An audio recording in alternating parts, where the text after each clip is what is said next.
one thing that we do as men is that we tend to numb ourselves. Because you know, this is a part of, you feel like you're being tough. You feel like you're being strong. Like, okay, I don't feel that pain. You know, I can't show that pain. I can't.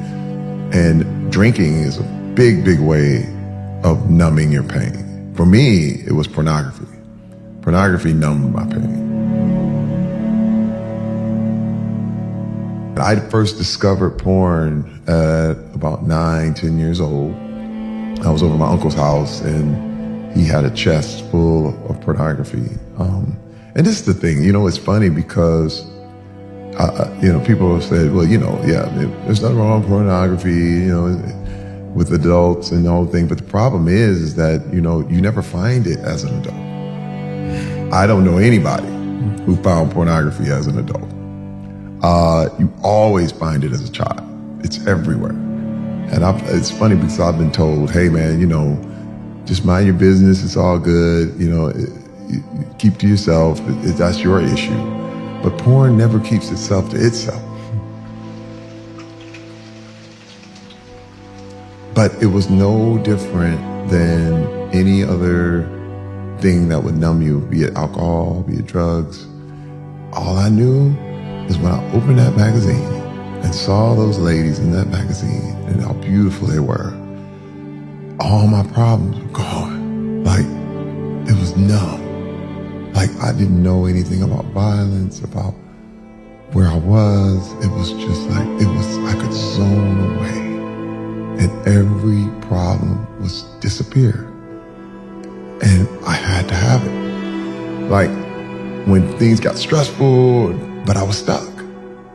And that's that kind of power that was on me. Like, and I had this addiction for the longest time. How long? Oh my God. All the way up until 2010. From the whole life, from literally from the time I was about 10 to all the way up to about 12 years ago. I knew I had a problem. And when you tell yourself, not that, like, I'm not gonna do this anymore, then you go right back. Because what was happening, I found, is, you know, with the porn, it was like, I would say, okay, I'm done with that, whatever, and I would feel guilty. But with guilt comes shame. And with the shame says, and shame doesn't say you've done something bad. Shame says you are bad. Like, this is who you are. You're just bad. So what you would do is do a bunch of good things.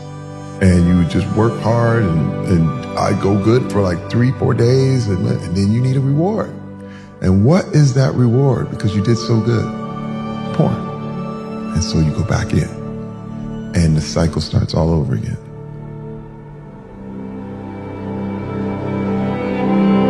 I thought that once I got married, the porn would go away. I said, man, I got a real woman now. Oh, I don't have to tell her about anything. We just gonna, you know, it was a phase. I'm gonna be out of it. It's gonna be great. And then the first argument, well, you feel like it? No, I don't feel like it tonight. Okay, I'll be right back. I'm going out to get pornography. And I thought it would free, I thought it was gonna be my answer to what it was, but I realized it didn't, and I decided that was gonna be my secret. Well, the thing was, is that what I had got backward in my whole life was that I was trying to change things I couldn't change at all. And the things that I could, I felt I was powerless. So if you have those things backwards, it's not wisdom. Well, I mean, everything works until it doesn't. Drugs work until they don't. My pornography addiction worked until it didn't. I don't want men to feel like they're alone. I don't want men to feel like it's just them. and they don't know any way out and the whole thing. I said, I have to be vulnerable. I have to share this part so that you know how far I came. You know, I have no interest in showing that image anymore.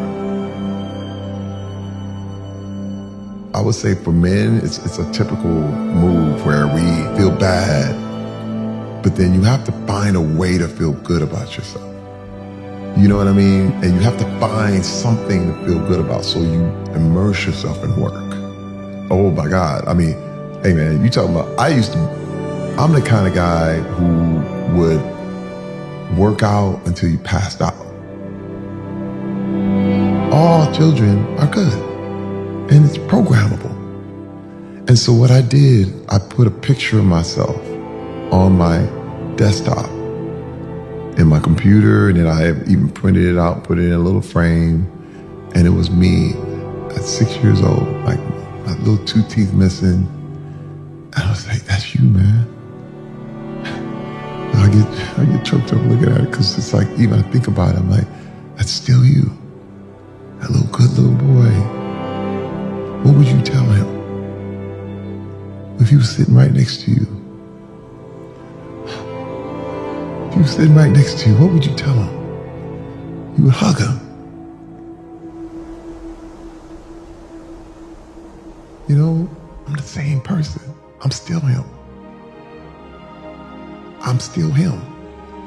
I got in touch with that dude. And I said, that's who I am.